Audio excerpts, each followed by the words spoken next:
Ladies and gentlemen, bienvenue dans cette nouvelle vidéo. Je suis Kevin Mansoni, coach vocal spécialiste en gospel et musique chrétienne moderne.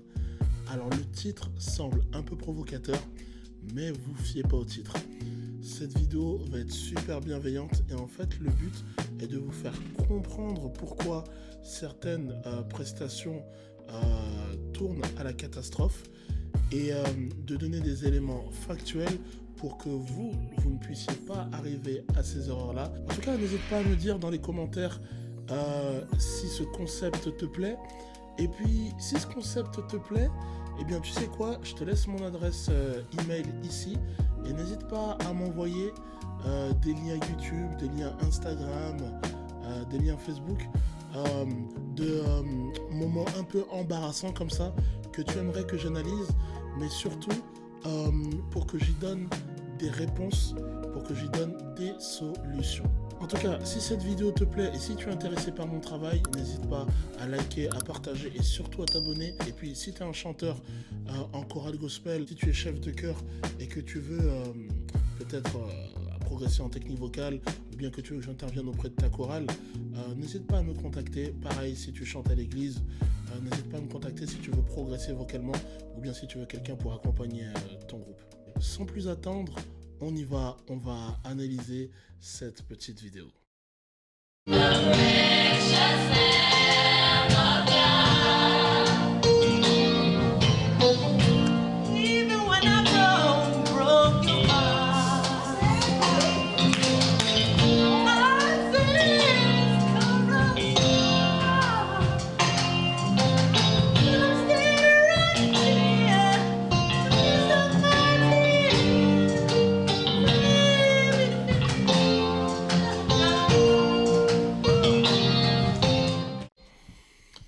Ok, ouais, c'est pas facile à regarder.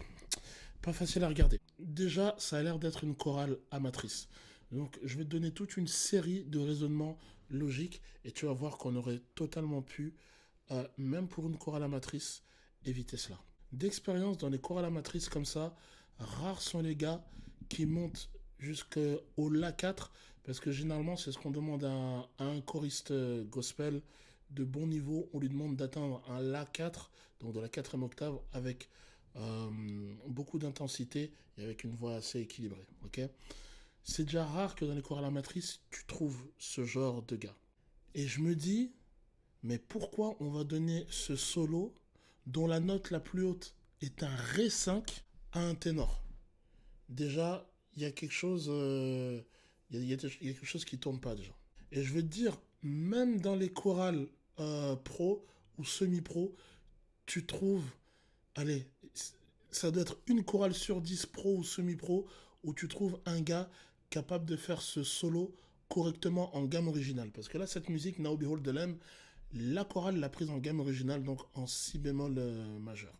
Dans la version originale, le deuxième solo, c'est bien Dallon Collins qui le fait, donc c'est bien un mec. Mais ce mec, c'est un monstre vocalement, ok. Allez regarder la version originale. Je mettrai le lien dans la description. Et tu as Tamela Mann, la première soliste, et Dallon Collins, le deuxième soliste. Mais Dallon Collins, c'est un monstre. Et même Dallon Collins, tu sens que il y va vraiment à intensité max. Et tu sens qu'il est vraiment à sa limite. Et qu'il mobilise vraiment toute l'énergie de ses muscles et du soutien pour réussir à choper ces notes-là.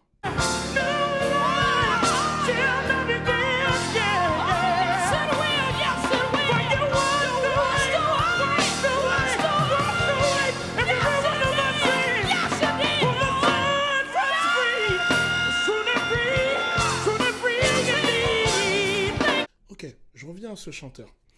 Ce chanteur, dès la première note, donc la première note est un si bémol 4, ce qui est très haut pour la plupart des hommes et pour la plupart des choristes, même semi-pro, même pro, ok.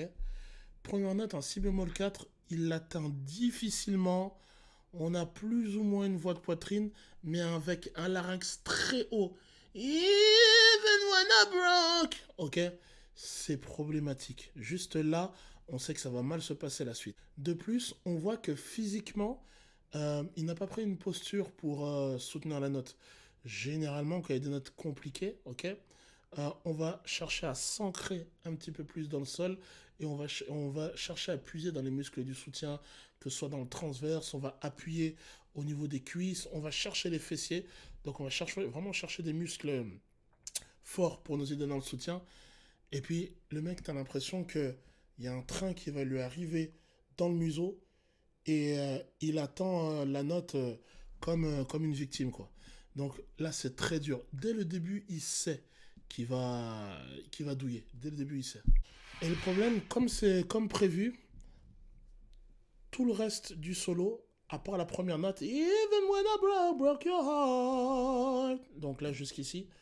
Ensuite, tout le reste du solo, il sera en falsetto. Mais il va quand même essayer de pousser sa poitrine et c'est ce qui va donner cet effet un peu bizarre. Masters. Il aurait jamais dû essayer, ok. Donc, et ensuite, il abandonne et il finit en falsetto. Mais même son falsetto, son larynx est trop haut. Donc ça donne ça. But I'm standing right here. Trop haut, c'est pas possible. Et en fait, je crois que sur cette chanson, il a pris, sur ce solo, il a pris un gros coup dans le museau euh, en termes de mental. Il a pris un gros coup dans le mental. Et là, en fait, quoi qu'il se passe après, il a juste envie que ça se termine. Et tu peux le voir, à chaque fin de phrase, le mec, il regarde ses chaussures. C'est les 30 secondes les plus longues de sa vie. Mais le problème, c'est qu'il est peu clairvoyant. Le mec, il est en train de faire le solo comme Tamaleman le fait, ok. But I'm standing right here. Elle fait ça, et même en faisant ça, on voit qu'elle mobilise déjà certains muscles, on voit qu'elle est obligée de donner de l'intensité, elle est obligée de s'engager. Lui, il est beaucoup moins entraîné, c'est un ténor. Au lieu de chercher à chanter une tierce un peu plus bas, ok, il veut essayer de faire le même solo que Tamelaman. C'est un gros manque de clairvoyance de sa part. I went up, he told me to go right, but I'm standing right here in the midst of my tears. En termes de solution, ok, quand tu es face à ça, que faire? Première chose, que fait le chef de chœur? Ça a l'air d'être une chorale à peu près d'une vingtaine de chanteurs. Tu vas me dire qu'il n'y a pas une soprane qui est capable de chanter ça. Ok? Dans une chorale amatrice, au lieu de mettre un ténor qui va galérer comme ça, même si, franchement, dans les chorales amatrices, même la plupart des sopranes le réussiraient difficilement ce solo. Mais on aurait moins cette sensation de souffrance si le chef de chœur avait mis une soprane. Parce que laissez-moi vous dire que dans les chorales amatrices, même les altos, la plupart n'atteignent pas le Ré5 dans des bonnes conditions. Ok? The precious Lamb of God, the precious. Ça, c'est un Ré5.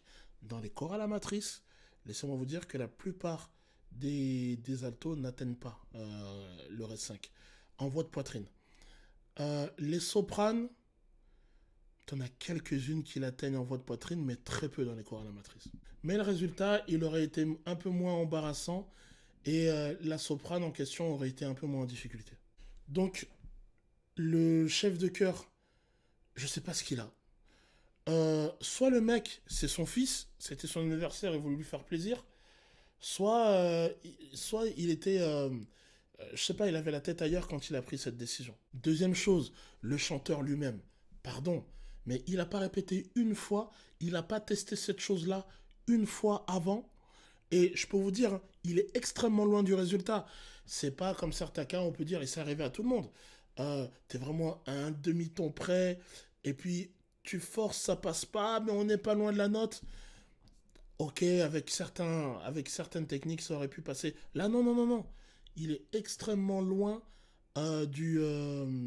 il est extrêmement loin du résultat. Donc, c'est pas possible que ce soit passé en répétition la veille et que le jour J, ça passe pas. Donc, il manque de clairvoyance, le gars. En fait, je sais pas ce qui s'est passé dans la tête du soliste. Alors, désolé, ça commence à m'énerver un petit peu parce qu'en fait, je me mets à la place, je me dis, mais je m'imagine si un de mes chanteurs aurait fait ça. Tu vois?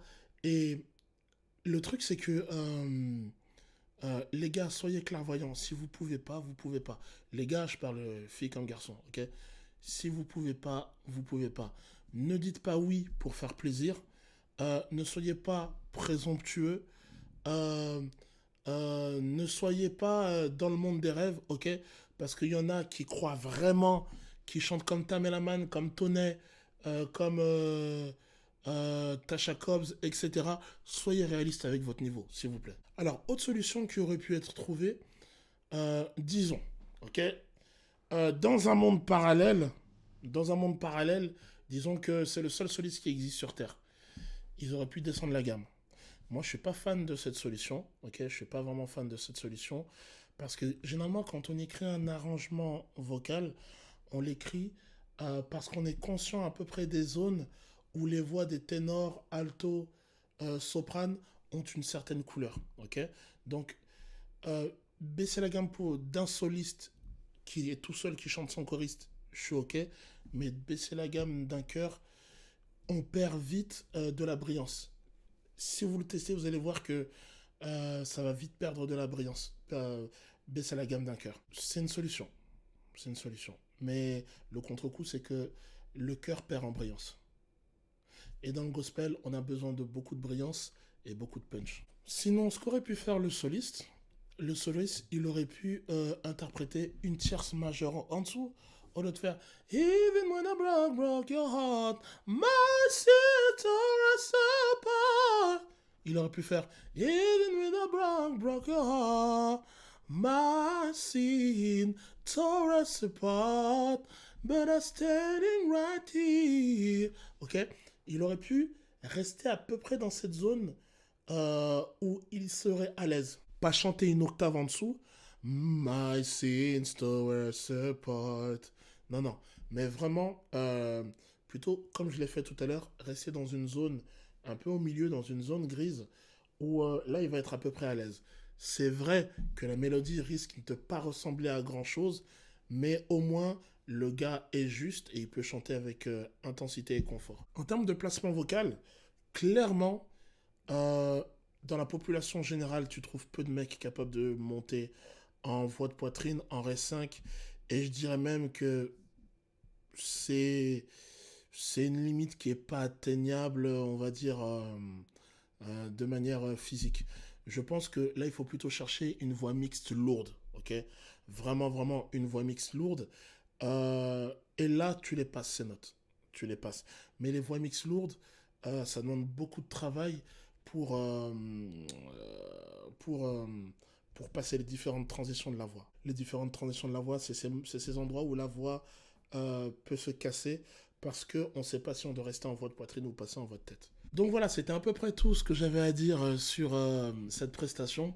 Alors, je pense que c'est l'une des premières fois où je suis agacé sur une vidéo, mais il y a de telles évidences, je me demande comment personne n'ait été clairvoyant dans toute cette chorale pour dire que ça passerait pas. Donc voilà, j'espère que ça a été instructif pour vous. Et puis, en commentaire, dites-moi ce que vous pensez de cette prestation. Dites-moi ce que vous pensez de mon analyse et des solutions que je propose. Et puis, surtout, si ce concept vous plaît, n'hésitez pas à me le dire.